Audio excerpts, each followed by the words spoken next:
your guide, but Paimon doesn't know where the way up to the Jade Chamber is. Well, since we want to go to the Jade Chamber, heading to its location on the map is the sensible thing to do. Let's look around. There has to be a way up there nearby.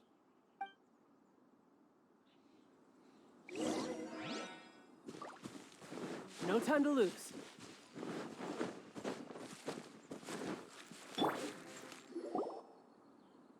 Hey, look! There's some sort of mechanism thingy. Since this is the right place, it must have something to do with the Jade Chamber. Yes, this must be the way.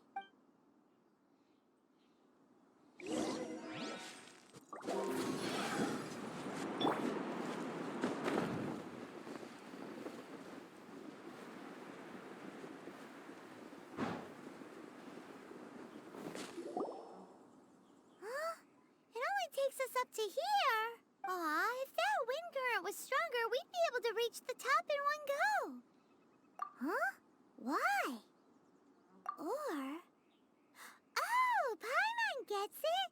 If it was a secret, Ganyu wouldn't have let us try to find it ourselves, right? Alright, let's follow your plan. Then we can... Oh, hang on a moment. Look down there. Looks like we've gotten close to the Guizhong Ballista. Paimon has a new idea. Why don't we shoot you up to the Jade Chamber using the ballista? No. Paimon may have just forgotten to think about the safety measures. Oh, that's right. Now that you mention it, we could use the Guizhong Ballista to see if there's another way up nearby.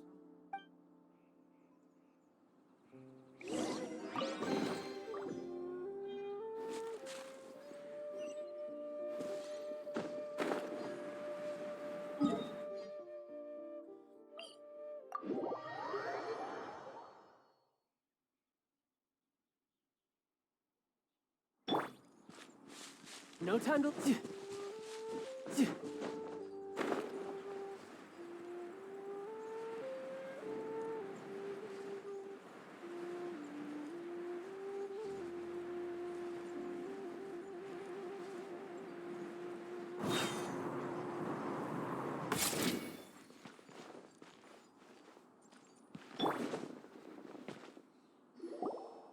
Halt!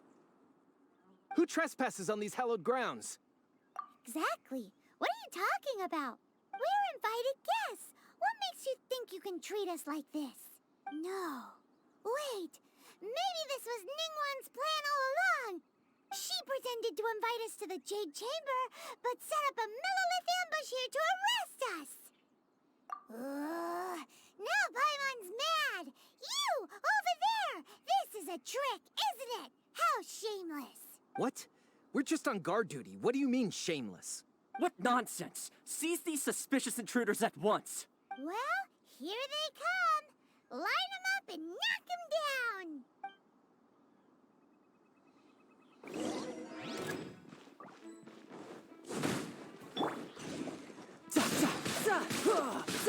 Think you can get away? Loaded stairs. To arms!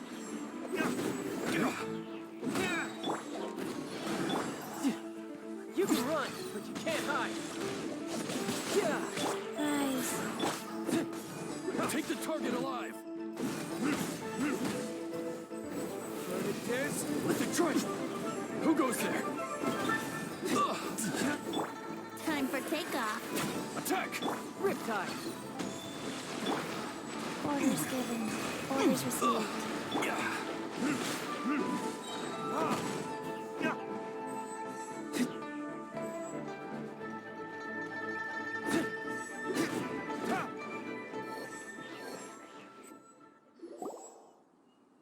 Stop!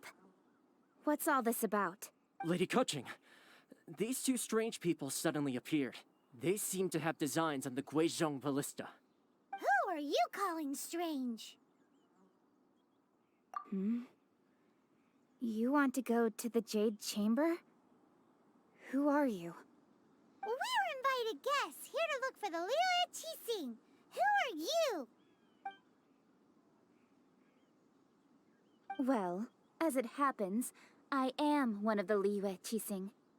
Oh, I'm Kuching, the Yuheng of the Qixing.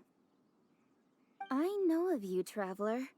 You're Ningguang's guests, yes? Didn't expect to meet you here in the mountains. wow. Paimon didn't think we'd meet some super rich big shot out here in the middle of nowhere. The Guizhong Ballista in Tianheng Pass has long been in disrepair, and yet it was fixed in a single night. I came here to investigate that occurrence. These Millilith are just here to guard the scene, not to arrest anyone. So this was all a misunderstanding? Paimon never would have thought. Anyway, for a mortal to be able to repair an Adepti mechanism is quite the mystery, even to the Qixing. That was... Eh? Oh, right. So, Lady Yuheng, might you have any idea why Lady Tianquan invited us to go to the Jade Chamber? Just call me Kuching. I'd say that Ningguang's purpose is to request that the savior of Mondstadt take a more neutral stance. Or at least, to not wholly side with the Adepti. We're not taking sides. We spoke with the Adepti. They want to protect Liyue as well. When you say protect, you're referring to their sanctimonious arrogance, aren't you? Huh? You are mortals, and thus under their protection. There was no way they would have regarded you as someone with the ability to assassinate a god.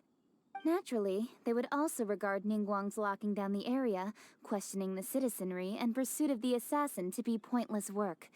Perhaps they even wonder if there might be a cover-up. I'll say it like it is. They're underestimating us. Well, you've got a point there. Still, this is the first time Paimon's seen a person from Liyue who doesn't respect the gods or the Adepti. Should I respect the shallow sense of time and condescension to mortals that has caused them to delay in moving against us, Qixing? Forget it. I shouldn't speak of them this way. This skepticism is mine alone, and Ningguang does not share it. Either way, I will admit that the actions of the Adepti this time were quite restrained. Rex Lapis's death is indeed an extraordinary circumstance. But to think that they would call for a council of Adepti rather than come down here directly. How surprisingly civilized of them. Well, for Ningguang, she would talk anything and everything out if she could. But I doubt we can do that here. The time of the Adepti has long passed. If even the Liyue Qixing don't want to face that truth, then what future is there for Liyue? Another super bold statement. I'll stop here. Honestly, I hadn't intended to say so much. But you're a good listener, traveler. You should both be off to the Jade Chamber. Don't be late now. Ningguang's schedule is packed to the gills all the way till next year. The cream of Liyue's mercantile crop all see ascending to the Jade Chamber as the greatest honor. Each brings rich gifts as they visit, all to curry a little favor with Ningguang. Favor? But... Wait, that's right. Greeting gifts are a staple of Liyue's culture. We need to get one. Not to curry favor or anything, just to respect Liyue's culture. All right. You can decide on your greeting gift yourselves. Let me tell you how to get to the Jade Chamber first. You didn't actually have to come to Mount Tianheng. Go back to Liyue Harbor. Find a guide at the Yuehai Pavilion, and... well then. May we meet again, traveler.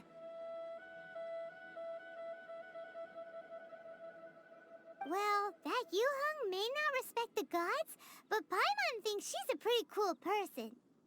So, what should we give to Ningguang when we see her? Oh, right!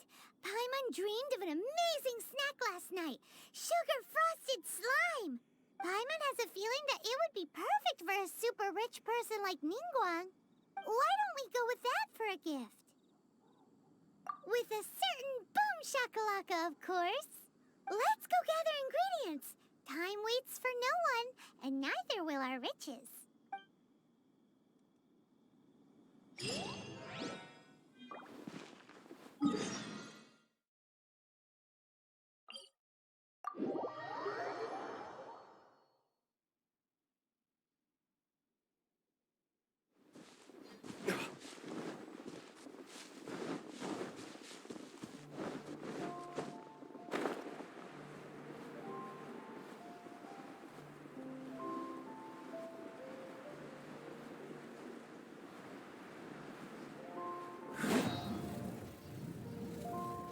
Look at that slime!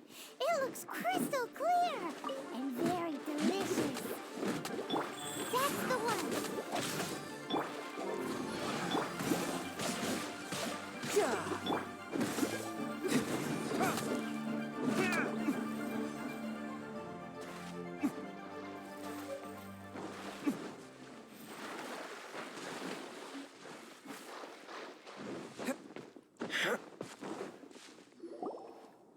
Huh?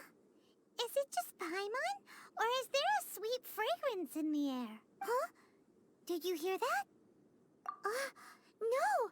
That was definitely someone in trouble. It came from those ruins over there. Uh-oh. It looks like the treasure hoarders have locked someone inside.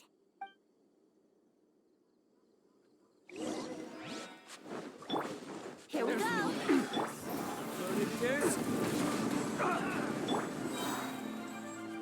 Time for takeoff. Brace yourself! This is gonna hurt!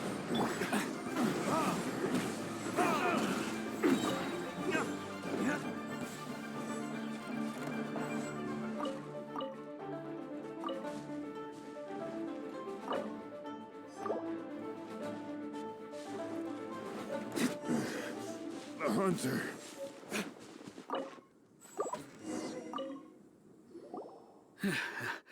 Thank you for your help, kind travelers. If you hadn't come to my aid, I surely would have rotted in this cell. Those treasure hoarders, when their mood was good, they'd rearrange those pots of sweet flowers. When they were in a bad mood, they'd rearrange my face. Aw, it was nothing. No need to thank us all at once or anything. I understand. Don't worry, I will compensate you both. Don't say that. I only escaped this predicament because of you. I'm Meng Dan, a supplier for Mingxing jewelry in Liyue Harbor. I often walk around these mountains in search of antiques. I never expected that those treasure hoarders would have their eyes on the same ruins that I had. Before I knew it, they'd caught and imprisoned me. Is there anything that you lack? Antiques, treasure, various knickknacks, you name it. Well, as long as you want what I have to offer, of course. Wait a moment. Actually, we are looking for something. Huh? And what might that be? Do you have a box that can store presents? We'd like a pretty one. The kind that you can use to store snacks. Of course we do. How can one sell antiques without gift boxes? At Mingxing Jewelry, we have the best gift wrapping service in the 7 nations. Now just give me a moment, and I'll let the boss know. You can go see her whenever you require that box. Great! Paimon's sugar-frosted slime now comes in a beautiful package.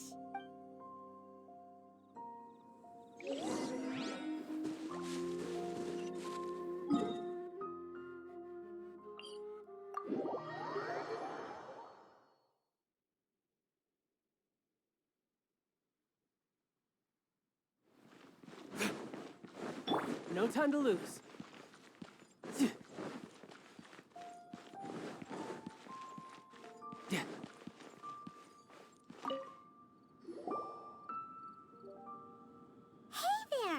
A guy called Meng Dan told us that we could get a nice and shiny box from your store. Uncle Meng already told me about it. Thank you both for saving him.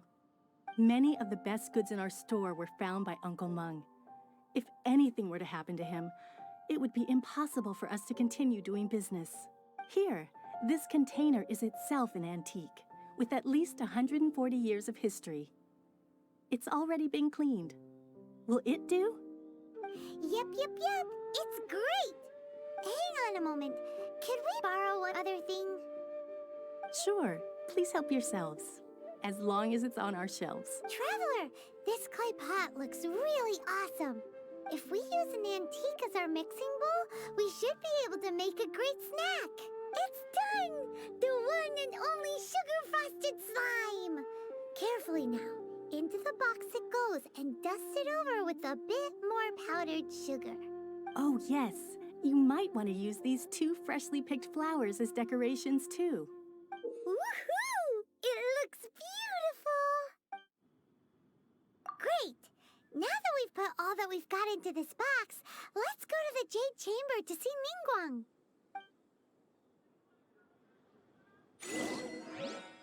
Jewelry's out of stock, but we have some new items in. Stock at Sigu Antiques.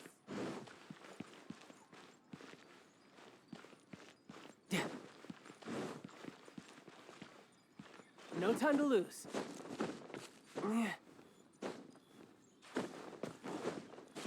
No time to lose.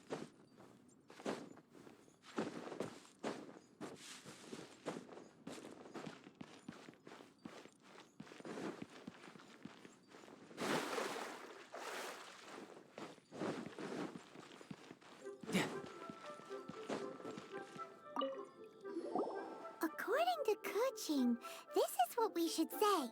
Excuse me, do you sell the moon here? Yes. How many would you like?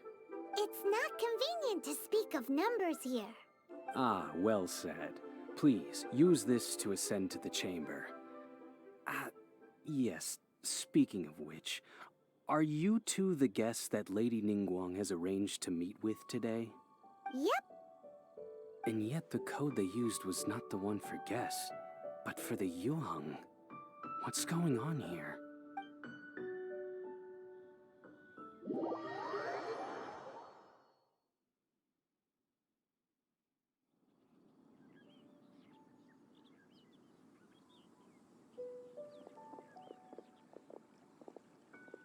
I've been waiting for you, returnee from Joyun Karst. It's Ningguang. Since this is our first meeting, we've prepared a gift. I hope you like it. Oh, for me. You have my thanks. It seems that I have made things difficult for you, considering that you were supposed to be my guests. Oh no, it's nothing. This palace floats in the skies, higher than the peak of any mountain. From this vantage point, one may survey all of Liyue. I have been gathering the funds necessary to build it from the time I began learning the merchant's craft. And since becoming the Tianquan, I have spared no effort in hiring the best craftsmen to constantly extend it. At first, it was but the size of one room. Now, it is large enough to blot out the moon in the skies above Liyue. One day, I believe it will overshadow all 7 nations. Not many from outside Liyue earn the right to ascend to the Jade Chamber. But I have been in correspondence with the acting Grand Master of the Knights of Favonius, who spoke highly of you. As such, I have been putting eyes and ears out ever since you reached Liyue. What? And I finally got wind of your movements when you were on the way to Wangshu Inn. Wait, was Vergoldet one of your people? Just Vergoldet? No. Everyone at Wangshu Inn is one of ours. At the Guizhang Ballista, yes? You weren't peeking on us from the skies the whole time, were you? I fear that peeking would have been a little difficult from this altitude. Our eyes and ears are more than sufficient. You two are very interesting people, after all. It would be natural to take an interest. Well, I wouldn't expect you to trust us, considering that you have had far more interactions with the Adepti. The reason I invited you here was to clear up some misunderstandings.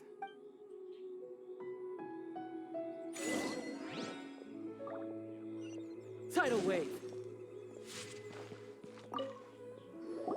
I believe that you've heard of the Archon War. Many gods used to walk this earth, and many long wars were fought between them that did not abate until 2,000 years ago. Much blood was shed, and many lives were lost. In the end, only 7 victors remained standing in Tevat. They built cities and nations on the corpses of the vanquished, and thus began the era of the 7. You can see Goyun Stone Forest from here, I trust.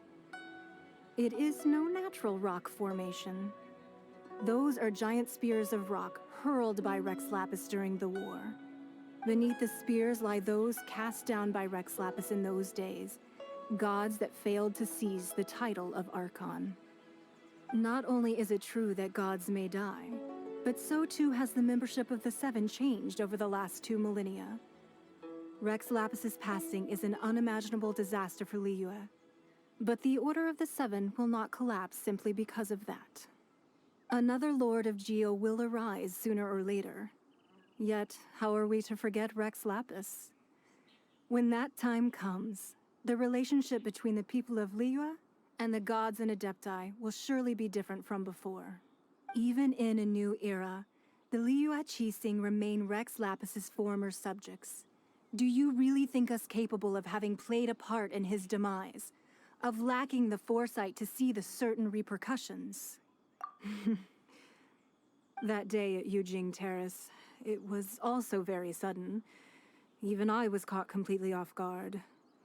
You were there, you no doubt saw. But our enemy has long lain hidden within the harbor. If we do not act against them now, they will surely gain the upper hand. Hiding the Exuvia was a necessary maneuver to take the initiative back, to play the spider while our foes scurry about. Who's this enemy you're talking about? What do you think, Traveler? Huh? What are you two talking about? Well answered. Huh? The scenery out here is fine indeed, but the wind is a little strong. Our preparations to receive guests within are complete. So please, this way.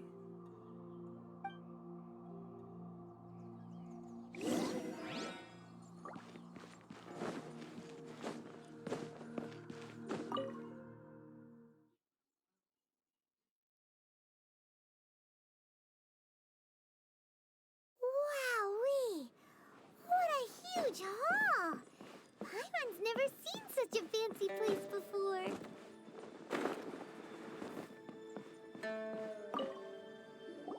Be at ease, you two. Make yourselves at home if you wish. Can we really?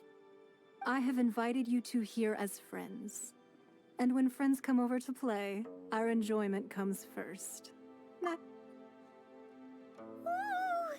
Isn't this that legendary wall?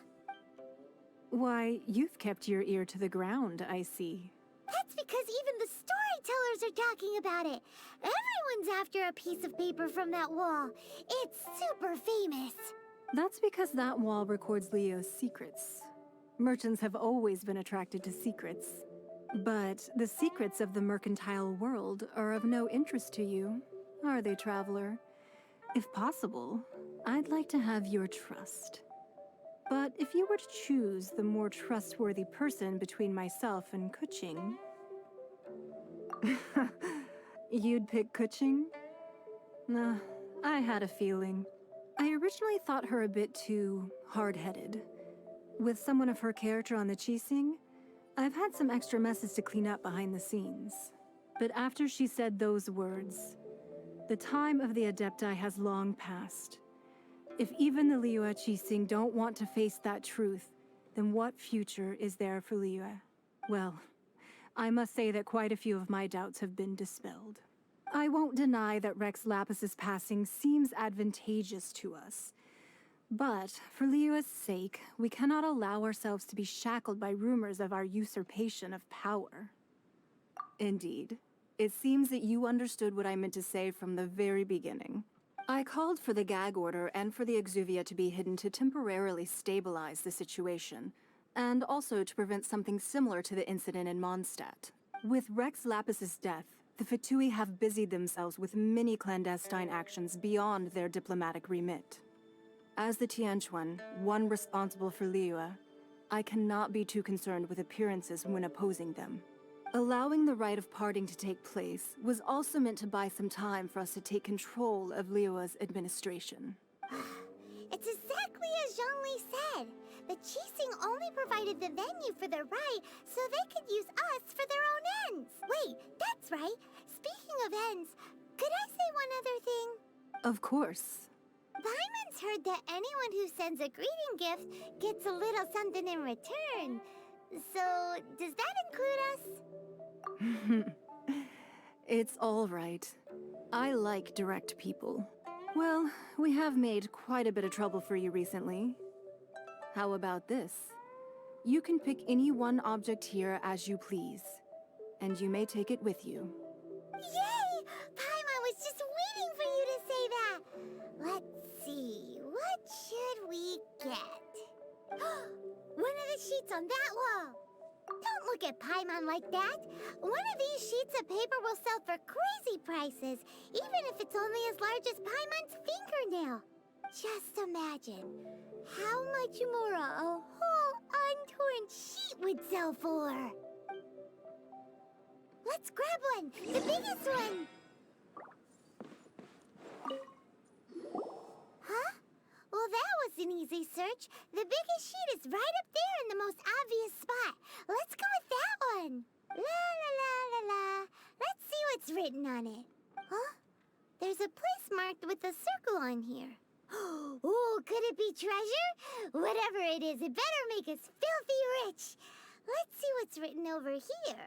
Sigil of permission, something, something, Fatui, research, copy. Huh? Aw, that doesn't sound like treasure at all. This piece of paper shows that a Qixing spy discovered traces of classified Fatui research on the Sigil of Permission. Oh, Ningguang did say that the Fatui have been up to all kinds of mischief in the shadows of Liyue. Spreading rumors, wanting to get their hands on the Archon's body and whatnot. But research on the Sigil of Permission? Paimon wonders what they're up to. Speaking of which, there's also some connection between you and the Sigil of Permission. Seems there's still more for us to find out. Oh, you really think so? Well, should we not go then? Oh, so you're saying that it's precisely because we can't completely trust Ningguang that we should confirm the truth of what she says for ourselves. That's way out of Paimon's league. Paimon thinks she's been nothing but good to us. Anyway, we'll see if you're onto something. Before we look for Zhongli at Dihua Marsh, let's go to the place marked out on these papers and see if the Fatui really are up to no good there.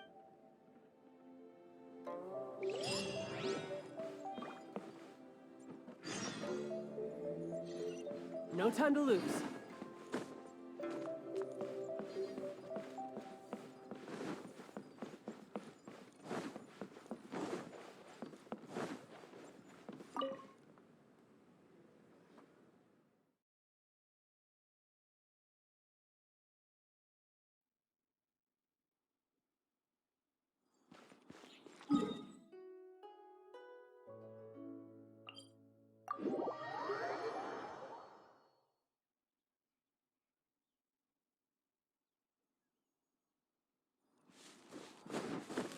Yep. Yeah.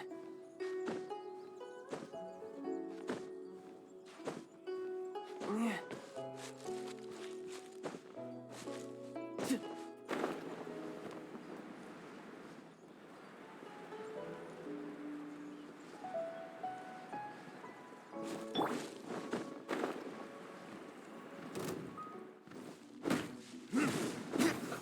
Let's move.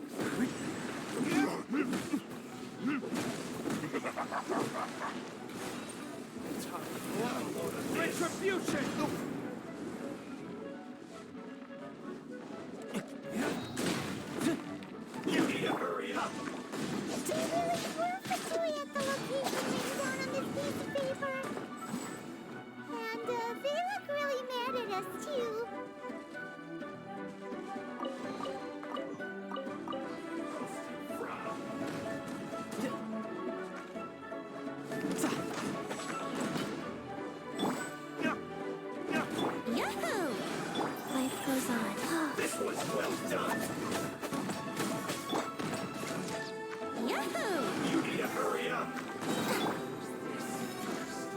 You can run, but you can't hide. Unfortunate fault!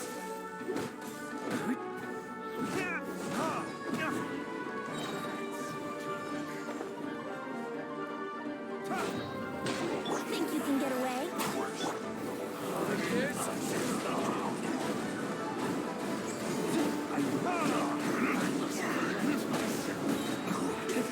This isn't counterattack!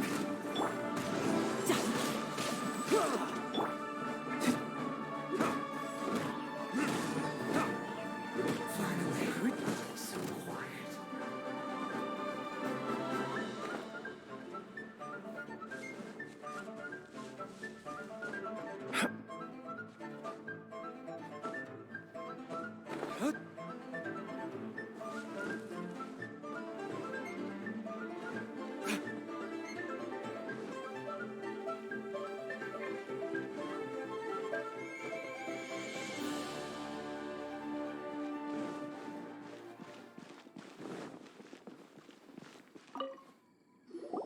There are so many talismans here. And some stacks of blank paper, too. Paimon's seen this pattern before. But where? Oh, Paimon knows! It looks just like the sigil of permission the child gave you. But how did a relic of the Adepti end up in the hands of someone like Child? Oh, that's right. Cloud Retainer said that when the Lord of Geo created the Sigil of Permission, it wasn't to be used as some old relic. Talismans like that were once used in the Archon War to channel divine powers. Maybe the Fatui are copying the Sigil of Permission in hopes of achieving a similar effect. Being able to channel divine power in battle? Whew, that sounds pretty dangerous. And the plot thickens. We'll need to keep an eye on Child, that's for sure. Alright, that's enough sticking around here. We gotta go meet up with Zhongli soon. The last stop on our rite of parting preparations tour is Dihua Marsh. Let's go! Paimon hates being late.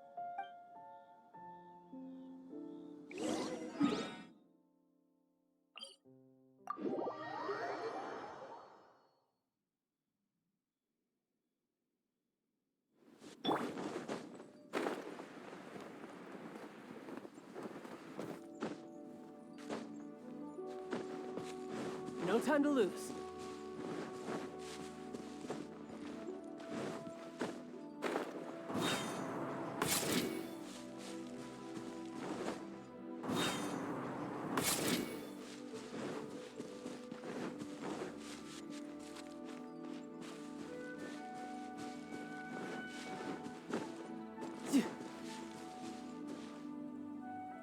Right on time. I myself only arrived moments ago. Did you enjoy your visit to the Jade Chamber? It was so big and pretty and expensive. Paimon's never seen such a fancy schmancy place before. Indeed. It's second to none in all of Liyue. Then you met with Ningguang, I trust? What did you talk about with her? She's super rich and so generous. Paimon thinks she's very friendly. Yeah, her take on Ningguang is quite different from Paimon's. She thinks that even the tactless Yuheng is more trustworthy than her. Oh. So you also met with Keqing then? What did she have to say? She said the time of the Adepti has long passed. If even the Liyue Qixing don't want to face that truth, then what future is there for Liyue? No respect for the divine. Indeed, contrary to the ever-bold Keqing, Ningguang is more of a businesswoman at heart. Though they are both members of the Qixing. Although she's friendly, there's no way of clearly discerning her true intentions. Yes, she has only relied on herself to rise to her current position. No ordinary person could ever achieve that. It's said that she's the one behind the constant expansion of the Jade Chamber. It's the second most important thing to her. Even if she ever gave up the position of Tianquan, she would never give up the Jade Chamber. The Jade Chamber is only second. What's the most important thing to her, then? Why, Mora, of course. All Ningguang talked about was the Fatui this and the Fatui that. She said that after Rex Lapis was murdered, the Fatui have constantly been trying to sink their fingers into Liyue, and that they aren't to be trusted. That is how the Fatui have always been. It doesn't surprise me in the least. No matter what they may be planning, you must be careful when dealing with the Fatui. Always be on your guard. So, is there anything we need to get for the rite of parting in Dihua Marsh? Yes, as a matter of fact, there is. Today, we'll be gathering wild glaze lilies. Glaze lilies? But why did we come all the way out here? Doesn't the garden in Eugene Terrace have some? Even Qingsa Village has glaze lilies. Oh, right! Paimon remembers that Madame Ping is always tending to flowers. Maybe we could ask her. No. Those lilies have all been gardened by people. They won't do it all. Dihua Marsh used to be full of glaze lilies. It is a sort of joyful flower that listens to human song. Before the Archon War, Dihua Marsh was all dry land and fertile soil. But the war caused landslides, and the land was flooded, turning it into the marsh you see now. Nearly all the glaze lilies were wiped out. Of course, there are some kinds of flowers that have been preserved and gardened by people in the city. But very few people know that glaze lilies may still be found in the wild. Wild glaze lilies have the strongest fragrance. If we want to follow the true tradition of the rite of parting, we must grind up the wild lilies and place the powder in a censer of everlasting incense. But I'll need your assistance in gathering these flowers. That's correct. Your singing will surely bring out the strongest fragrance from the flowers. So how good is your singing? Really? Why doesn't Paimon believe you? We'll only know once she starts singing.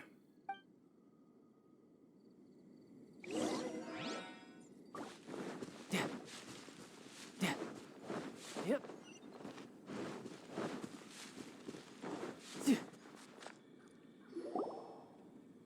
It's time to sing, whenever you're ready. Da da da da da da da da da da da. What happened?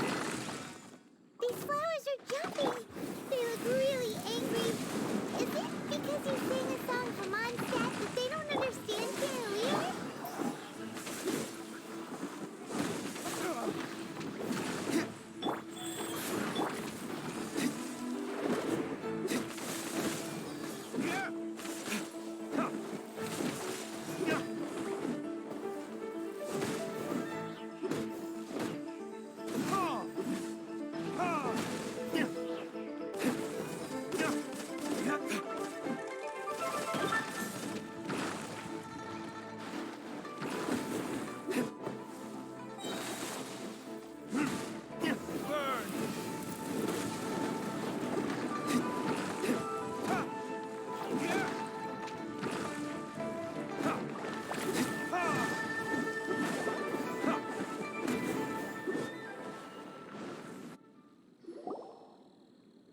Those weren't glaze lilies. Glaze lilies wouldn't hit people.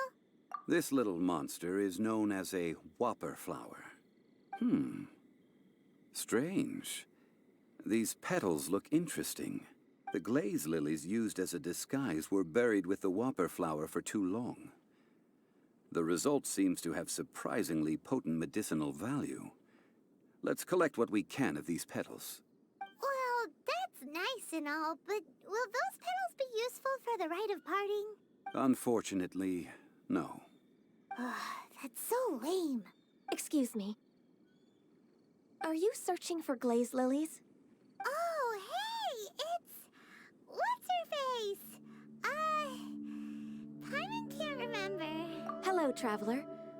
I'm surprised you still remember my name. Ah, that reminds me. How was your visit to the Jade Chamber? Well, it sure would have been better if you told us how to get up there. Didn't I tell you the way? Surely I did. Nope, we found the way on our own. Oh, I see. Uh-oh. I guess I really did forget to tell them. Huh. Something seems a little off about Ganyu. She's acting different from the first time we met. Where's her serious attitude now? Ah, well, I met you at that time as an emissary of the Tianquan. But now, I am simply out on a stroll to see the flowers. You came all the way out here to see the flowers? Why not just enjoy the gardens of the city? Yujing Terrace is where Rex Lapis parted from this world. If I strolled through those lonely gardens now, I wouldn't be able to bear it. Whenever my duties take me near Yujing Terrace these days, I draw the windows to block my view of the gardens. Oh, sorry. We shouldn't have brought it up. No, it's quite all right. I just haven't processed my emotions yet. When the Archon War came to its end 2,000 years ago, the first iteration of the Seven would gather in Liyue and drink with Rex Lapis. But 5 of those original 7 had already passed before Rex Lapis. It's truly a changing of the guard. Yes. Now that the spirit of Rex Lapis has returned to the heavens, only Barbados of Mondstadt remains of the first 7. The other 5, including Inazuma's Raiden Shogun, are no longer the same friends from 2,000 years ago. Of the current 7 Archons, the youngest is Sumeru's god of Dendro. He is merely 500 years old, whereas Rex Lapis was more than 6,000 years old at the time of his passing.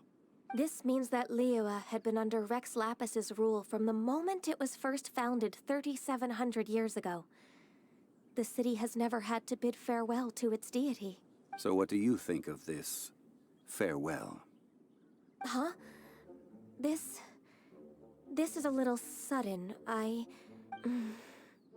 As a mortal, I've never dared to imagine a Liyue without Rex Lapis. But as an Adeptus, I think I will eventually come to grips with reality. Since Rex Lapis has passed, the time of Liyue's contract with the gods and Adepti has now reached its end. Huh? Did you just say, as an Adeptus? Yes, I am a mix of human and Qilin. Adeptus blood flows through my veins. I fought for Rex Lapis and the city of Liyue during the Archon War. After the war ended, I signed a contract with Rex Lapis and took the position as secretary for the Qixing. I've continued those duties to this very day. Well, let's save that conversation for another day. You say that you are here looking for glaze lilies? I also know where wild glaze lilies can be found. See, I've just picked one myself.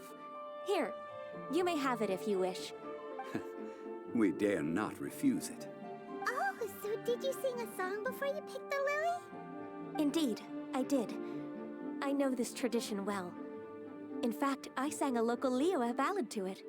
Wow, so you really know your stuff, too. Thanks, Ganyu. No, it is you who I should be thanking. If not for this chance meeting, I never thought that I would be able to contribute to the upcoming farewell for our ancient lord. If you would excuse me, I should return to my work now. Good luck. And that just about does it. Our preparations for the rite of parting are mostly finished. Given the ease of picking glaze lilies, I think this was a fitting end to our tasks, in more ways than one. Yeah, Paimon can already imagine him starting a business in Liyue. I've had enough ventures in my life already. Beginning a new undertaking is always difficult at first, and requires no small amount of effort. And once business is at full steam, the stress of it all only wears away at you over time. So you must be careful to take the time to step back and re-examine yourself. If left unchecked, the wear and tear on your heart may go well past mending. Wow. See? Zhongli sounds like he's already seen it all. Alright, I think it's about time we head back to Liyue Harbor now.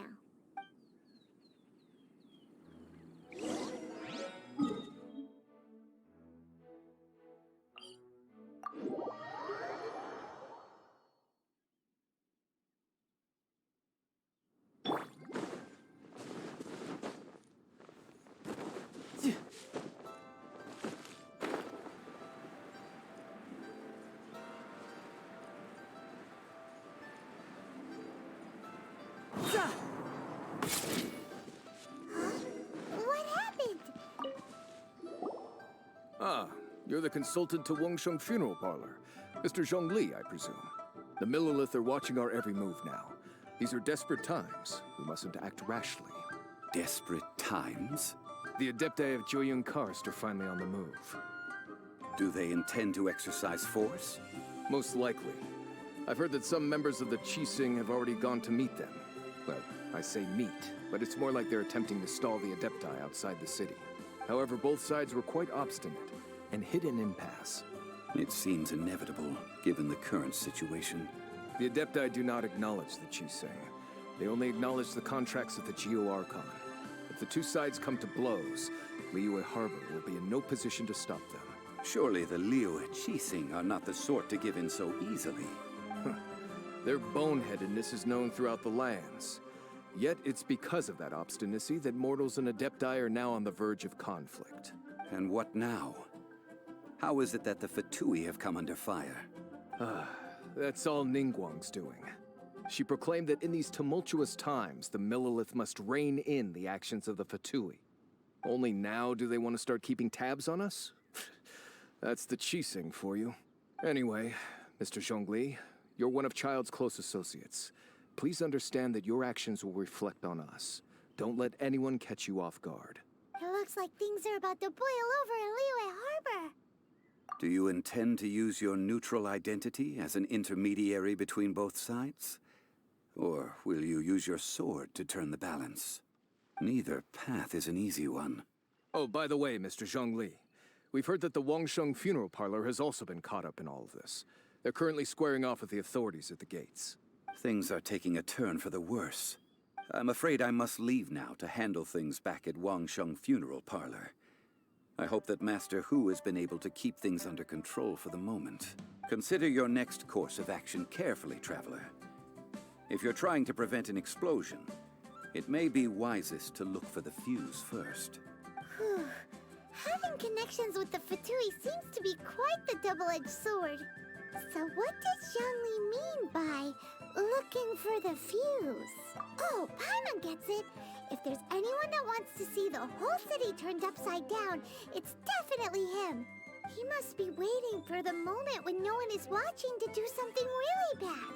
Well, where could we find him now? Where would he go at a time like this?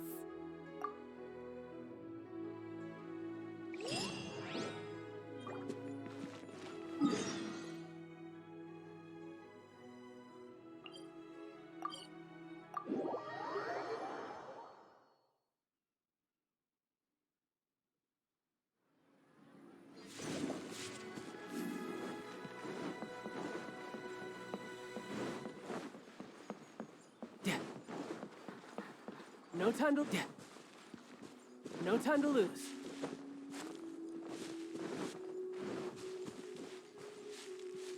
Yep.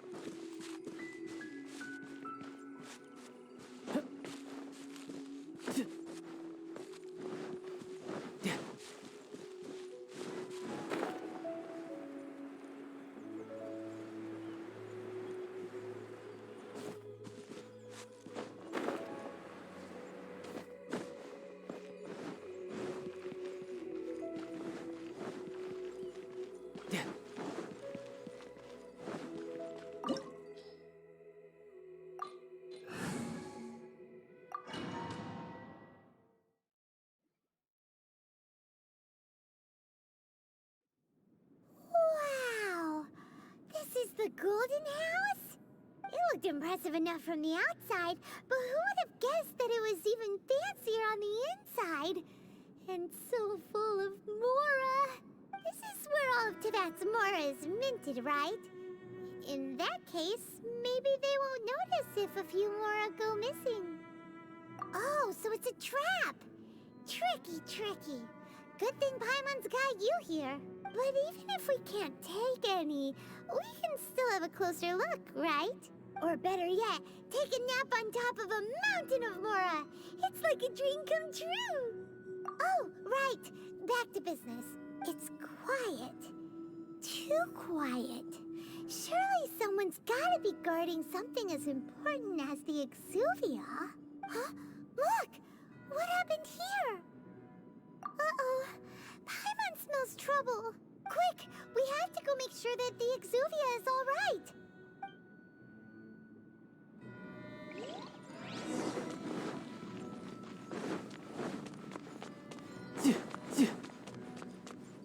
No time to lose. You've already fulfilled your task as guides, so why do you still linger here? Haven't you already seen enough trouble for today? Huh? Who's there? If you were Fatui, I imagine that you would be entitled to a generous reward from the Tsaritsa herself.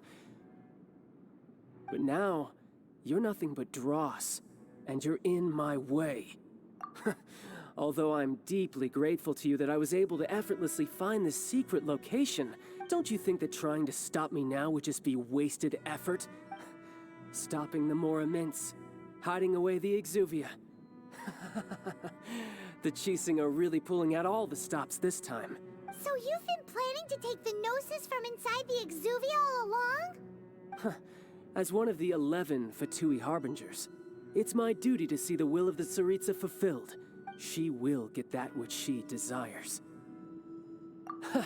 I'm not asking for your blessing, and there's nothing you can do to stop me anyway. The time for discussion and diplomacy has already passed. I mean, if it were up to me, I would have skipped that stage to begin with. But I'm willing to do as the Tsaritsa deems fit. Either way, we now come to my favorite part. A simple pleasure, and one that I am oh so delighted to be sharing with you. The battle. Battle? So you're the type that goes looking for trouble, huh? You could say that.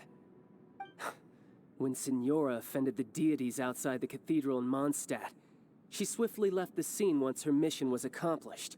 Instead of confronting you directly, she chose to rely on the snow and ice to make her escape. She wouldn't want the knights to come running towards the sound of battle now, would she? When she faces a worthy opponent, she will prioritize her mission, weigh the outcomes, and consider the consequences of her actions. But as for me, the greatest pleasure of being a Harbinger lies in crossing blades with strong opponents. We won't let what happened in Mondstadt ever happen again! Oh, so you intend to fight me? Good. I won't kill you, Traveler. I'll just play along, to feel the thrill of battle. Besides, you could never defeat me, not even in your wildest dreams. But hey, try to relish the fight anyway, because if you ask me, without that, what else is there? Fighting talk, I love it! Now let's see you live up to it. This chance is hard to come by, so show me all you've got. So very few ever get the chance to square off with a Fatui Harbinger. So come now, amuse me, and don't you dare disappoint. How unbecoming. Retribution! A fine opportunity. Here we go. So quick to flee. Time for takeoff. Go.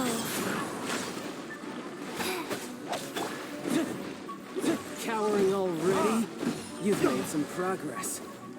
Guess I should take you more seriously. Haha, good. No wonder Signora was so wary of you. Well, that just means I can go all out. Brace yourself. This is about to get tough. Now, show me what you can do against the might of a Harbinger.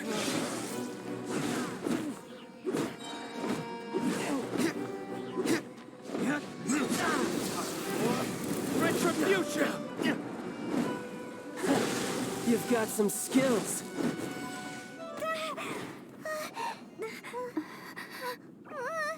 Not bad. Your swordsmanship is quite impressive. But that's about as far as you'll get.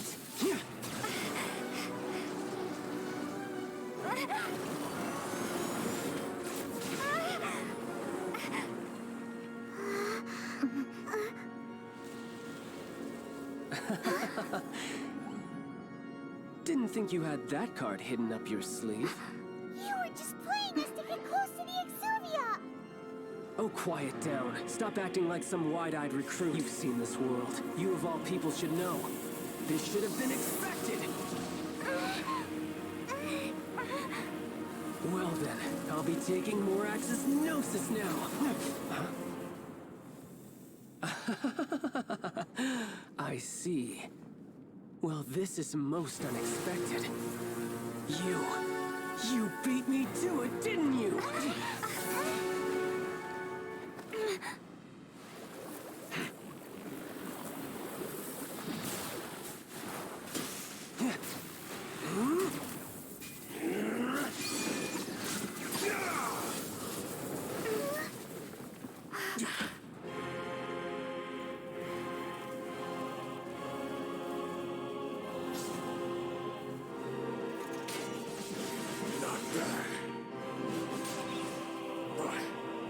This is going to cost you!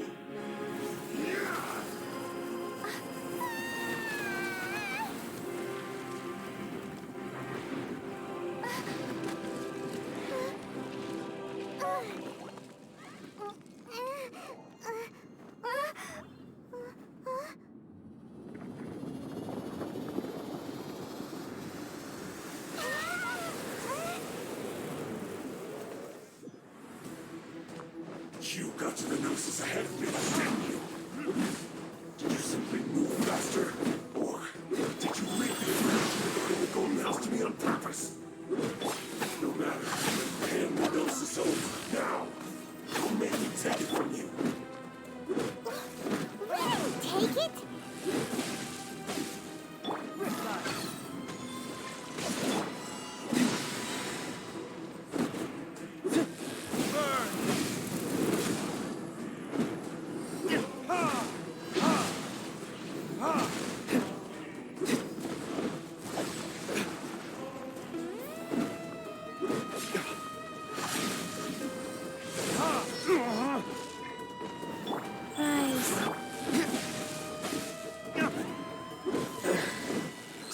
You win.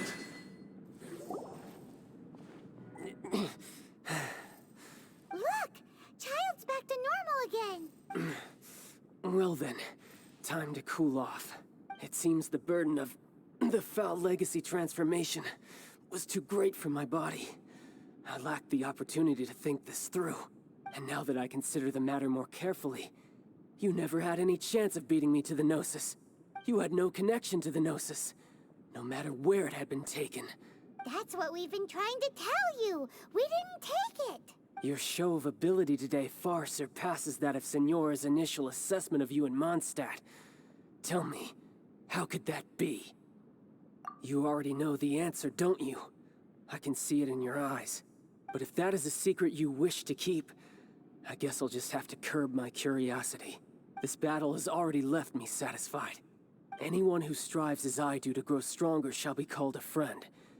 Even if our friendship can only be shown in battle against... Pretty sure that's not the normal way to make friends.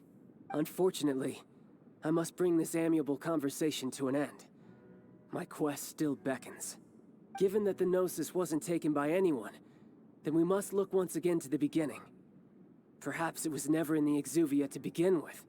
In fact, it might be that the Exuvia was just a diversion of sorts. What? So you mean that... Yes, it appears so. Interesting to say the least. It seems that the guardian deity of the capital of commerce is also well versed in little maneuvers beyond the boundaries of contracts. As such, we must now look to our backup plan. Backup plan? I had hoped it would never come to this. I absolutely detest working with those who are weaker than I. The truth is, the world belongs to those of us who desire to become strong. I seldom willingly mingle with any dull and boring weaklings who think otherwise. Unfortunately, we cannot be picky about our methods as Fatui Harbingers. Children must all learn to eat their vegetables sometime. So what are you planning to do? I will awaken the god that lies dormant beneath Guyon's stone forest. A god? Osile, overlord of the Vortex, who was defeated by Morax, the Geo-Archon in the Archon War, and who has remained pinned beneath the waves by the Geo-Archon's stone spears ever since. If such an ancient god were to be unleashed upon Liyue Harbor, defenseless without the protection of its deity, Do you think the cunning Rex Lapis would just stand aloof and watch the ensuing destruction? But the Archon War ended 2,000 years ago. How can an ancient god appear in a world now overseen by the Seven? Simple. I've already prepared the means to awaken it. Hey, those are sigils of permission. Oh, Paimon remembers now. The Fatui have been researching them. Indeed. The one that was given to you was just a byproduct of our research. With the power of so many sigils of permission concentrated in one place, along with that which was bestowed upon me as a harbinger by our Tsaritsa, breaking the subduing might of the Geo-Archon spears for a time should be no obstacle. Using the powers of ancient gods in such a situation fails to interest me, and is largely against my principles. But knowing that such an action will not only force the Geo-Archon to show its hand, but you as well, that makes matters a little more intriguing.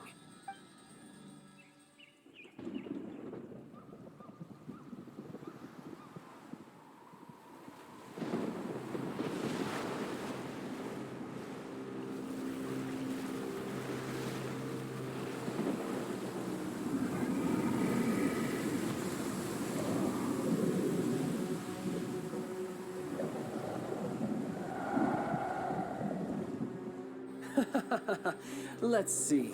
Will the nation that has lost its deity be swallowed up by an ancient malice once more? If you wish to drown together with the people of Liyue, you're free to stay and enjoy the show. Huh? He's already gone. That guy is fast. What's going on?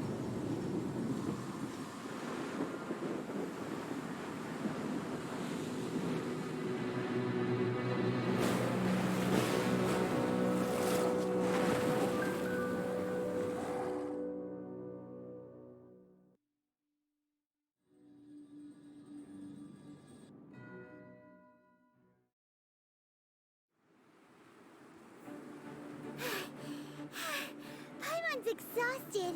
If we hadn't happened to see the Jade Chamber flying over just as we came out of the Golden House, we really wouldn't have known which way to go. Did we make it in time? Is the Overlord of the Vortex still in the sea? It hasn't destroyed Liyue yet, has it? What are you doing here? Huh? Hold on.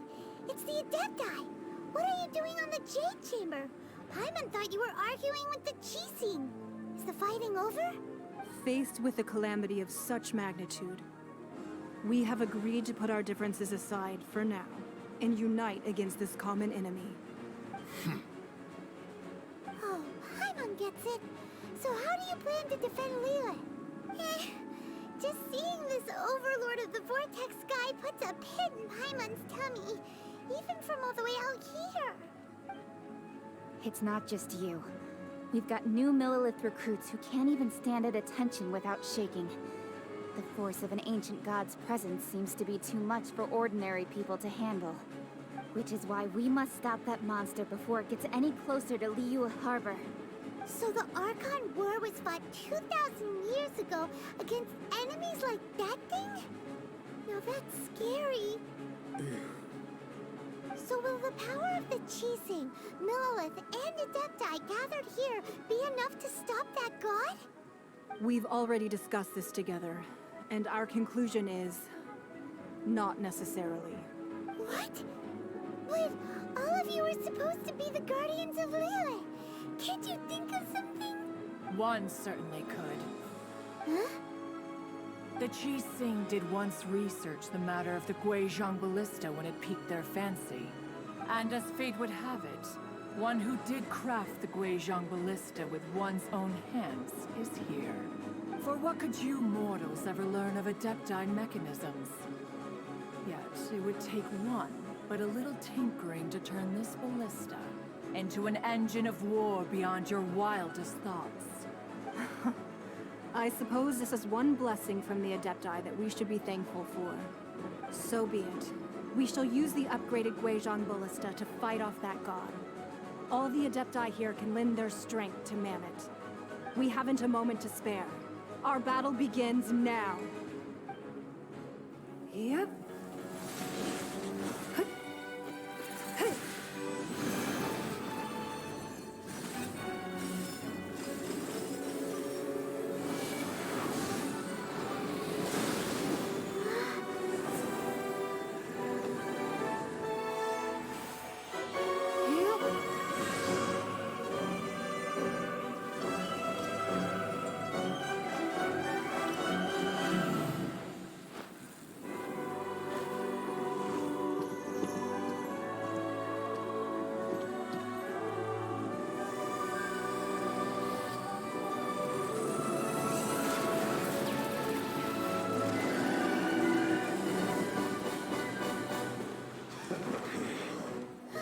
The Fatui!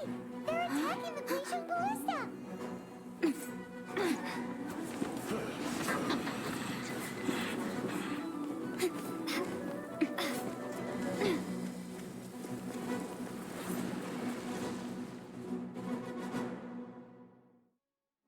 The 3 Adepti are manning the Guizhong Ballista. Do not let the Fatui disturb their work. All able Millilith, with me! Let's go up too! We Adepti have not faced a god in several millennia. Let one see what you're made of then. What strength remains within you, one wishes to witness.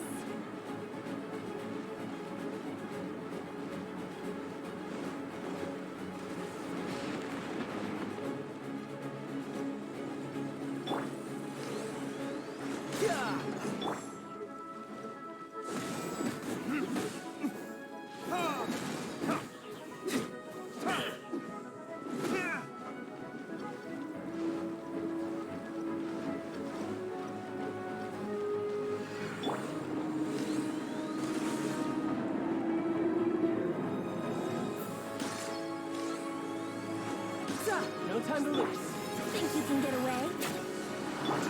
Killjoy! We've only just begun! I miscalculated.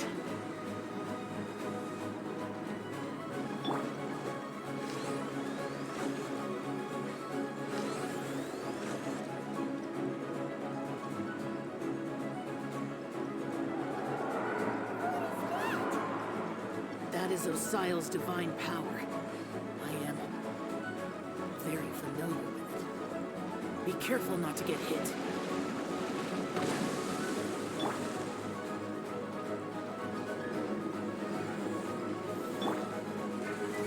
Fatui! Their attacks are unrelenting! How daring. Snezhnai's diplomats will answer for this afterward. Every last one.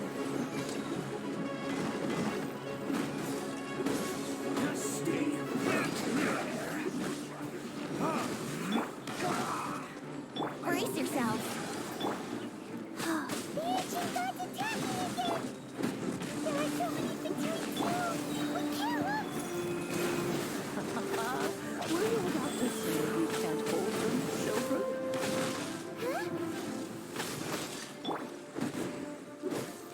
Don't lose heart. Here, take this. This is Adeptal energy! That light from your body, it's like a tiny jillion cars! Wow, it's a Madam Pink shockwave!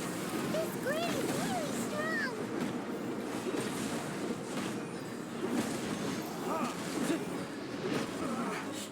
Looks like I went too far. My work finished.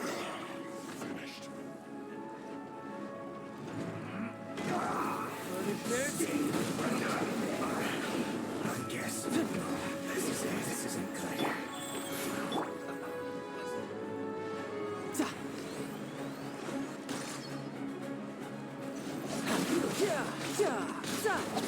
With the blood of the Chilean, I guard you against evil. Cast your fear of injury by the wayside and fight with all your might. I too did this during the Archon War. So this is what Ganya's like in a fight! My name means swiftness. Take my power and run as I do. We're going too fast!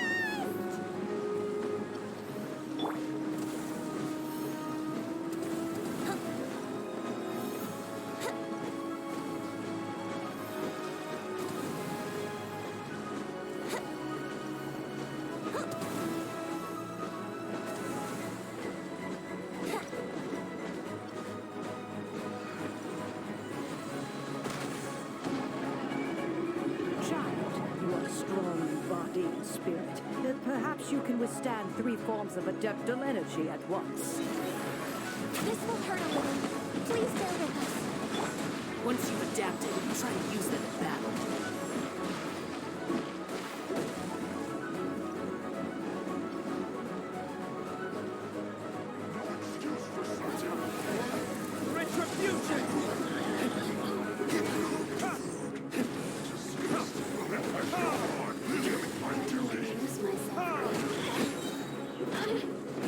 Look at me. Time for takeoff. Retribution!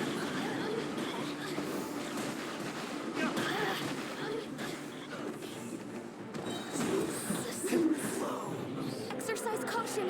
I fear that the god's power has reached its peak. In other words, if we hold here, there's nothing worse to come, right? Over here. Time for takeoff. Riptide! Sacred name, fortune preserver. Yes.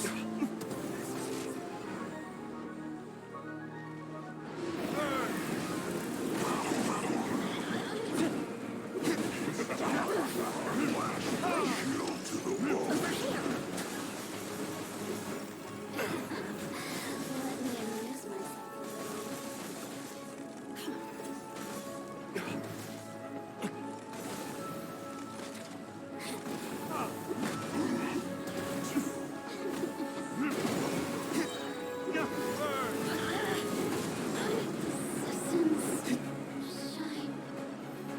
Think you can get away? Here we go. The Fatui's numbers are thinning! Fight on, comrades! Once we finish this lot off, the Adepti will be able to deal with the god in peace. Look at me.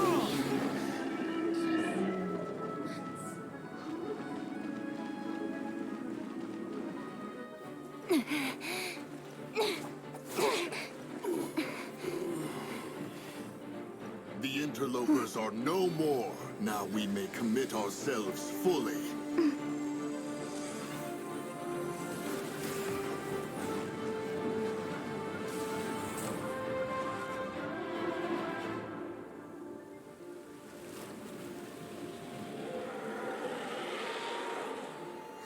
It's working! We just need to keep this up!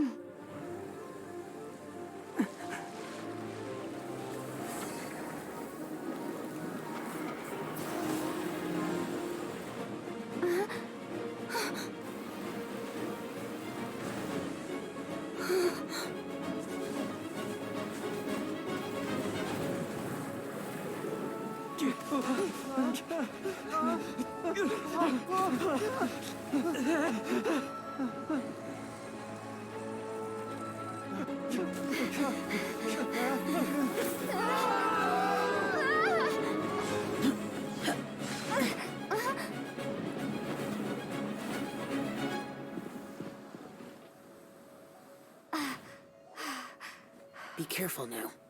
The Guizhong Ballista is destroyed. Without its covering fire, retaliation shall be difficult. But the Jade Chamber is our last line of defense. We can't give another inch, no matter what. I have another idea. What do you mean, Lady Ningguang? I'll sacrifice the Jade Chamber. What is the meaning of this? I understand. Traveler, lend me a hand. Farewell, old friend. Goodbye for now. Let us meet again in the future.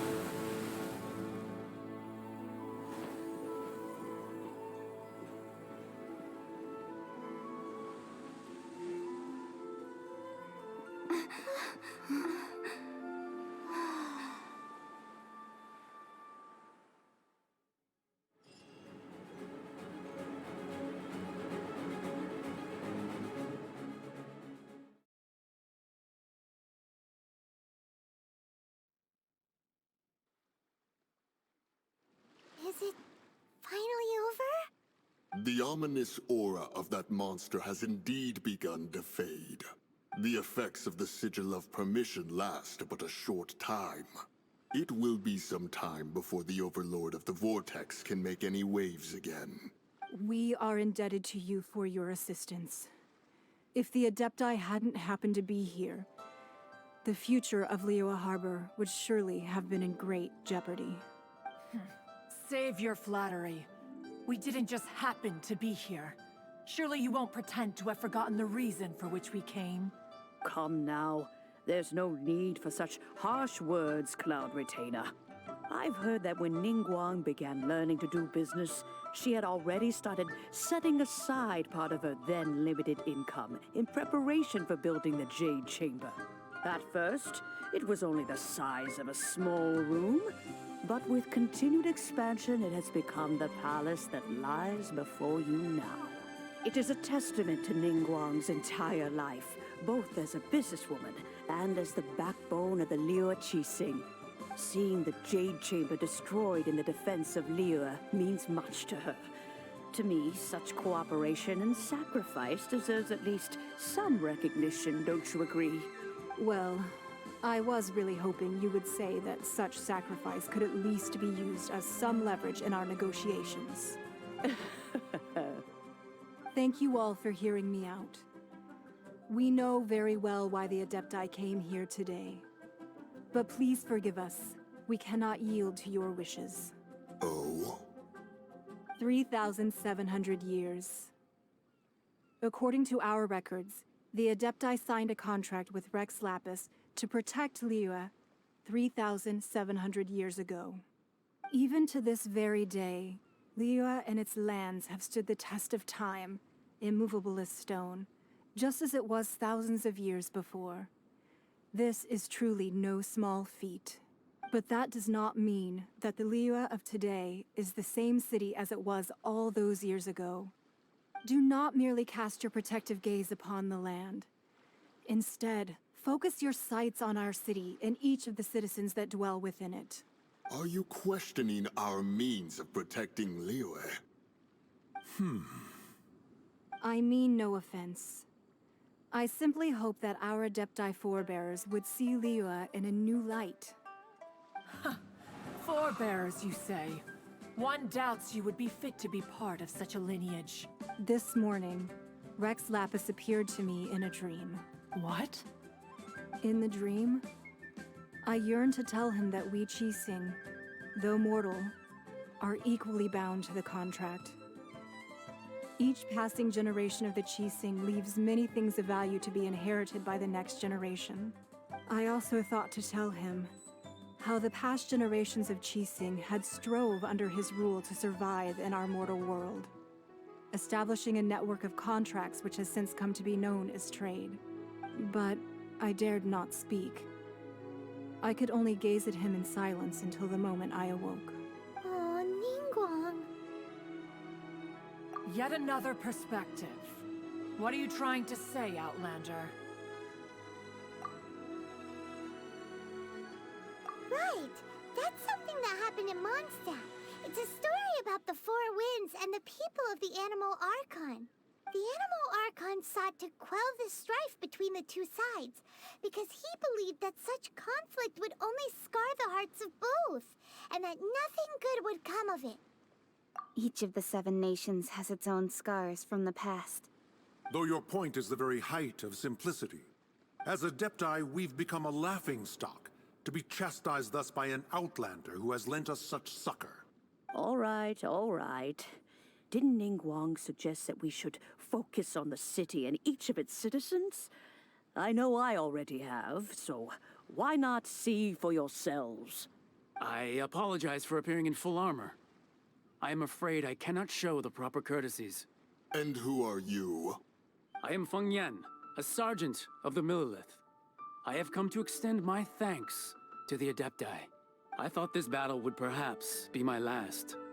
But thanks to the aid of the Adepti, our forces were not as badly battered as I feared we might be. Although I am a mere mortal soldier, I promise to hold the line and never betray the grace given to us by the illuminated Adepti this day. Huh? Why does everyone look so down? Didn't we just beat that big monster? Weren't you frightened, dear? It was quite the predicament. I wasn't afraid. All the strong Millilith guards were there, and those powerful heroes with their visions were there. Everyone was there. When danger is near, everyone always protects me. And the rest of the time, they make fun toys and tasty snacks and loads of things that make the harbor so pretty. Thanks for protecting Liyue Harbor. Please come visit us for the next lantern ride. Unfortunately, we wouldn't be able to participate. Huh? Because we are Adepti. Oh, okay. It must be hard being an Adeptus. Aww. You see, this is what Liyue is like today. The country of contracts is grateful to the Adepti for their protection. But it is no longer necessary for the city to rely on the Adepti's power to solve every little niggling matter. Although their blood is weak, there is still strength to be found in those we call mortals. The time of contracts between gods and Liyue has long since passed. Now is the time of contracts between Liyue and its people. Seeing the port around us now, it is hard not to feel a bit out of place. Wouldn't you say so, Cloud Retainer? Your line of inquiry is askew. One did not spearhead this expedition to Liyue Harbor. Seems like the Adepti have had a change of heart. Let us return now. Eager to leave, Conqueror of Demons. Yes, one understands what the Conqueror of Demons means. The city of Liyue has changed much after our long separation. One fears that by the time one finally grasps the new contracts of Liyue, you humans would have once again changed the place beyond recognition. Fair enough. Away we shall, and return whence we came.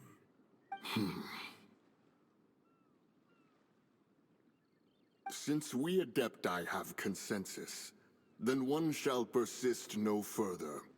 But how will we ensure that the Liyue Qixing will not simply exploit their power once we depart? In my view, that is still a thing to be guarded against. All right, Mooncarver, you needn't worry. It seems to me that this right of supervision is best left to the people of Liyue. Looks like the conflict between humans and Adepti was avoided. All's well that ends well, huh? Oh, right! It's nice that we've got peace and all, but we're forgetting one thing. Child wanted to unleash the god so he could lure Rex Lapis out. But we were able to handle the Overlord of the Vortex on our own. So Rex Lapis never showed up. Oh, and speaking of that, don't we still need to get to the bottom of that Archon's death, too? Hyman doesn't get it. But isn't the strongest lead we have the Adepti-less rite of parting that we're organizing? No idea where Zhongli's going. Let's ask for him at Wangshen Funeral Parlor.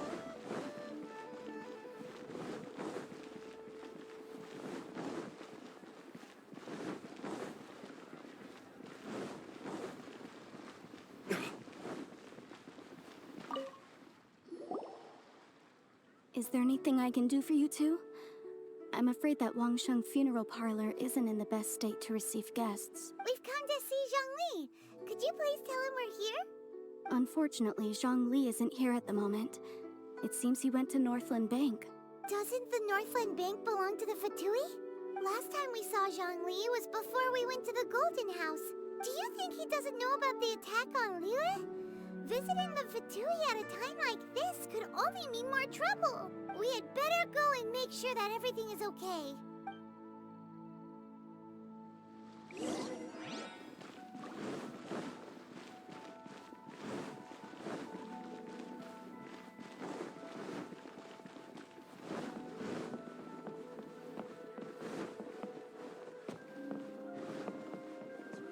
should have put in my hair.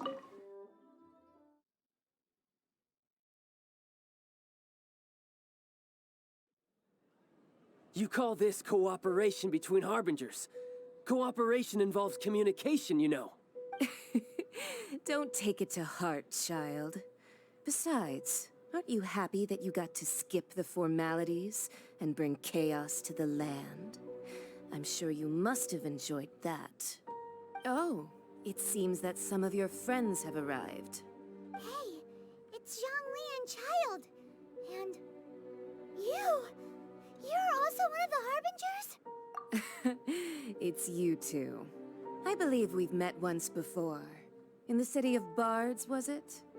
I'm glad you still remember my name. Ah, right. I imagine that it must have been rather hard to forget watching helplessly as something precious was snatched away from your friend. No, don't let her get to you. You've yet to gather the powers of all 7 elements, and our last battle at the Golden House was almost more than you could handle. So it might be best to keep things peaceful this time, seeing that 2 of the Harbingers are here. Well, if it isn't you two. This is our first time seeing each other since Liyue was nearly wiped off the map. This is certainly a bit awkward, wouldn't you say? Paimon knew that we should never have trusted a Fatui Harbinger. Oh, now don't say that. Sure, I may have misled you, but I never had anything against you personally. Besides, I thought we were getting along quite well together, didn't you? Except for that little tussle we had at the end. Nothing personal. We just have different views, that's all. Of course, you may very well hold this against me, but that's up to you. The real deceivers here are Senora and Zhongli. Curse them for leading me on. So actually, I think... Stop wasting time, child. There'll be plenty of time to chat once I'm through here. You remember the agreement, Morax. Now, if you would be so kind. The Gnosis, please. What in the world are you talking about? The contract is fulfilled. That which thou seeketh is now bestowed unto thee. For my promise is solid as stone.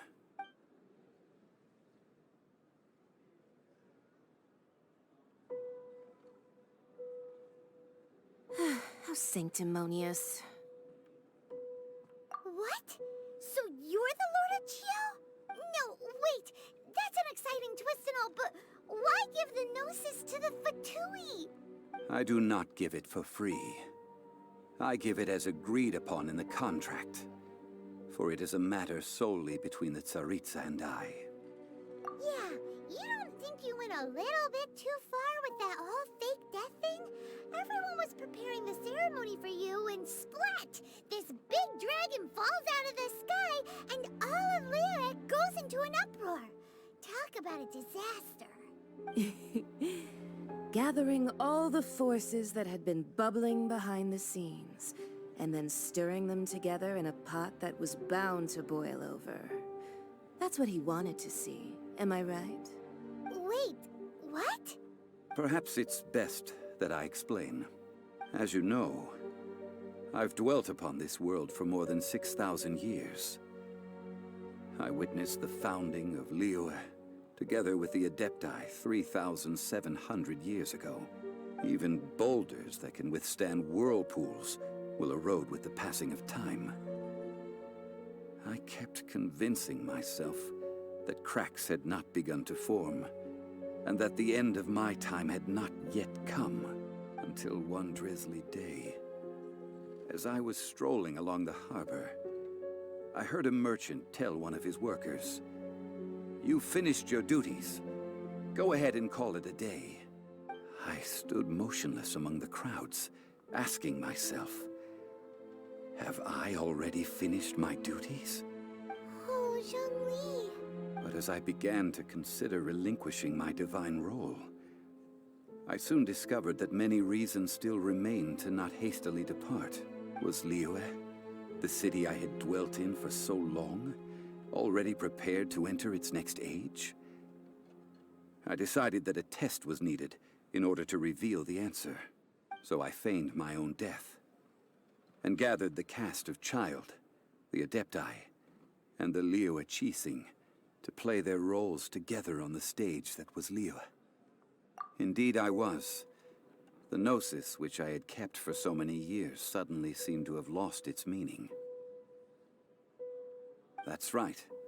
Which is why I continued to safeguard the Gnosis until now. So you mean that if the chaos ever reached the point of no return, you would simply appear and use your divine powers to bring Liyue back under control?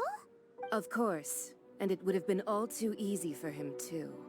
Just as a child quickly matures after losing their parents, so has Liyue matured when faced with the death of its deity. I was pleasantly surprised with the finale of the show that you all put on. Why, you even deserved an encore. The Adepti deserve the greatest applause, considering their years of seclusion.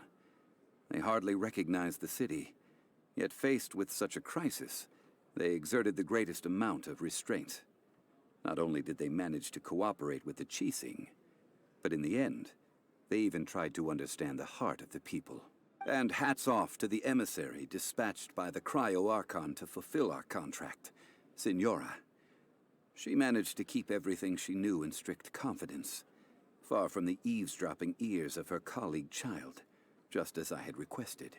All the while, I carried on as Zhongli, and fulfilled the traditions of Liyue in this mortal form. Thank you for walking that path with me, Traveler. These things were all a part of my script. The only unforeseen plot twist was the conduct of the Liyue Qixing. I had expected them to do no more than the Adepti, to come to the defense of Liyue. But when all was said and done, they seized the opportunity to supplant Liyue's divine protectors, and used the subsequent power vacuum left by my death to quickly gain complete control of Liyue. Huh? That doesn't sound good at all. On the contrary, I think it is excellent. I had always feared that it was too soon for them to take over from me. And it was also that which I longed for the most. As such, this is the best parting gift anyone could have given this god of old. Hey, what about me? Doesn't anyone feel the least bit of remorse for deceiving me? You've practically kept me in the dark. I think that thanks would be more appropriate. You certainly played no small part in all of this, wreaking havoc and turning the city upside down. The Lord of Geo ought to thank you for your performance, if anything. If you hadn't created the pressure of a battle between mortals, Adepti, and a god, the lump of coal resting in the hands of the Geo-Archon, Liyue, would never have been able to become a dazzling diamond of a city. Huh? Just whose side are you on, mocking me like that? Are you itching for a fight? Hey, haven't you learned the Liyue saying, don't always call it as you see it? Well then, with the Gnosis in my possession, I have no use for such idle chatter. We should return to Zapoljarny Palace and seek an audience with Her Majesty, the Tsaritsa. Come, Child. Fine.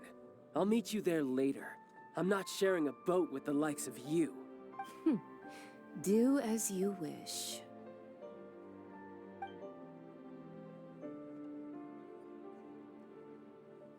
Now then, is there anything else you wish to ask me? Right! As Zhongli always told us, a good trade is a fair trade. Paimon has no idea what could be a good trade for a Gnosis. Realistically speaking, there is no such thing. Huh? However, I am the god of contracts. For thousands of years, I have made countless contracts. If the deal was of no benefit, then I certainly would not be inclined to agree to it. My agreement with the Cryo-Archon will be the last of my contracts as the Geo-Archon. My contract to end all contracts. As for the bargaining chip that the Tsaritsa used to balance the scales, uncover that answer for yourself in your future journeys.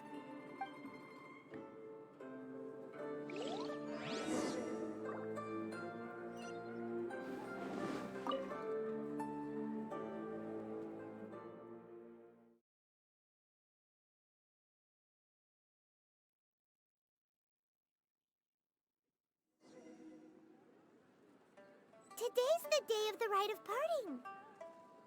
Although the star of the show is fake, we've spent so much time trying to organize it. It would be a real shame not to go there now.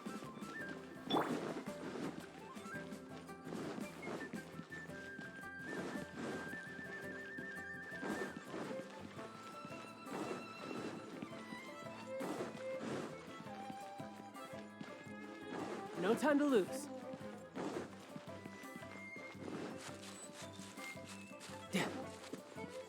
Well, since we're going through with this rite of parting, I guess it means that those rumors hit the nail on the head.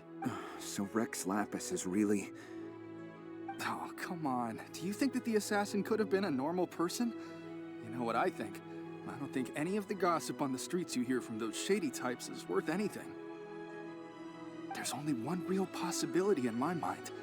I've heard that the assassin was that Fatui fellow. Youngish, pretty high in rank.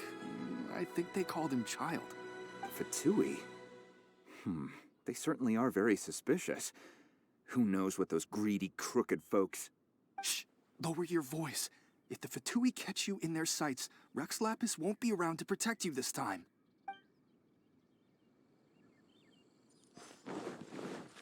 You know that god from the ocean couldn't have just shown up out of nowhere. I mean, it's been 2,000 years since Rex Lapis subdued it. Yes, and to think that this happened right on the heels of the incident with Rex Lapis, too. Say, do you think the person who assassinated our lord and released that evil god might have been one and the same? Now that you mention it, that's very possible. Yes, it's very possible indeed. I mean, it all fits together. That person must have colluded with the evil god to harm Rex Lapis. Oh, that wicked, black-hearted scoundrel. Still, what sort of supernatural prowess must this person possess to be able to do such things? I have never heard of such a person in all my years. Ah, forget it. Guessing's no use to us. Look, the Millilith over there looks like he's about to make an announcement. Let's hear what the Ministry of Civil Affairs has to say first.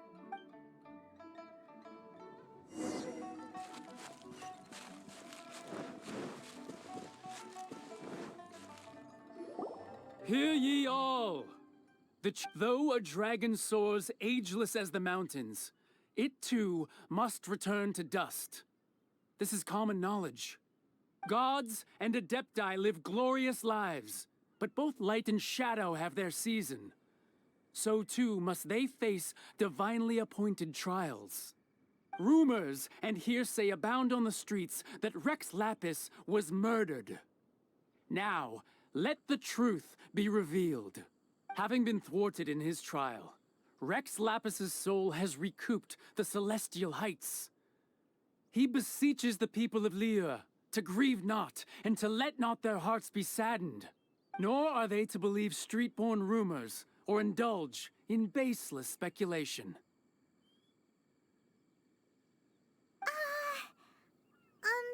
Paimon needs a translation on what the Qixing's announcement said. So that's how they're spinning it. Something feels off. Why would they suddenly give up looking for the murderer? Not to mention how this excuse sounds like something they just made up on the spot. Could the Qixing already have known that Rex Lapis wasn't dead? But Zhongli said that neither they nor the Adepti knew anything. Did Zhongli tell them in secret after his gnosis changed hands? Exactly, right? Ooh, seems like the rite of parting has been going on for a while now. Let's go have a look.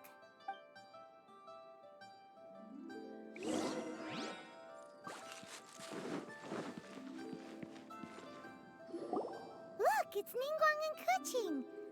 Are they saying something? Are their speeches over? As said previously, Rex Lapis's soul returning to the heavens is the end of the contract. And it is also the end of an era. 3,700 years of contracts burnt and reduced to ash. We, the people of Liyue, were indeed prosperous. But blinded by our prosperity, we forgot that time can be pitiless. The long, unending dream of our Archon walking among us. Now that we have awoken from our dream, we must learn to say farewell. Will you stand with us as we re-establish our contracts?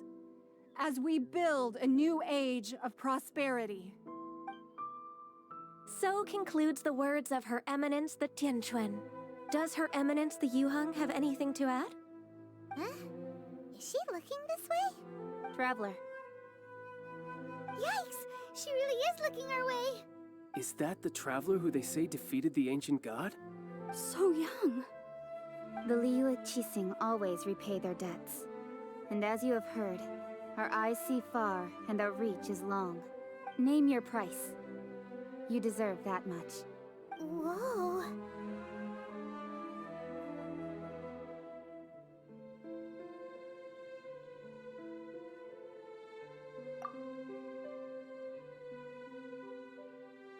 Well, could you help me put up some missing person posters?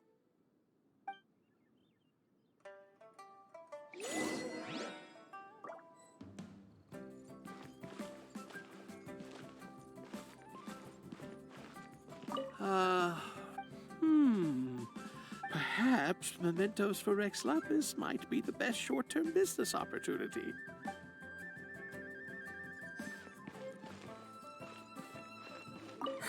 And to think I'd put my best perfume on before coming here, thinking you'd like it. But it seems as if those perfumes really were meant to be offered to Rex Lapis.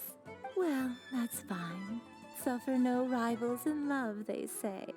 And that's 3 gone in 1 stroke.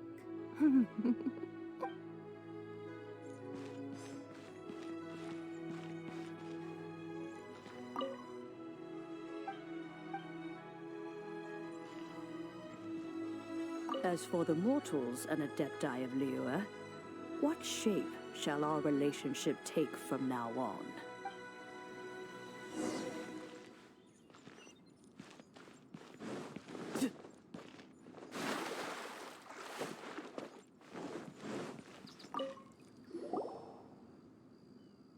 Hey, Zhongli! Look at this. Everyone in Liyue is caught up in their emotions, thinking that they'll never see Rex Lapis again. And here you are looking all relaxed. Why would I not feel more at ease after laying down the burden I have borne for 3,700 years? Right. If the two of you can spare the time, I should treat you to a meal at the Xinyue kiosk. Ha! That sounds like big talk, Zhongli. Paimon might have believed you if you were treating us to some third-round knockout, but you'd have to pay out your nose just to stand inside Xinyue kiosk. Are you sure you can afford it? You're right. I do like the Mora. As the Rex Lapis Morax, I can easily create Mora. But since I have chosen to walk this earth as the mortal Zhongli, I should abide by the same rules that mortals do. When I was journeying with you, though I still had the Gnosis in hand, I knew that I must soon retire from my role as an Archon. So I had to rehearse a little for my new life. Oh, no wonder. Paimon gets it now. You didn't look at the price tags when we were spending because you've never had to. But since you weren't used to not being able to just make more Mora as and when you wanted to, you had to try becoming a parasite to society who lives off of other people's credit. Well, we were only spending Fatui money. You don't have to say it like that. In the City of Commerce, we do not merely exchange money or goods.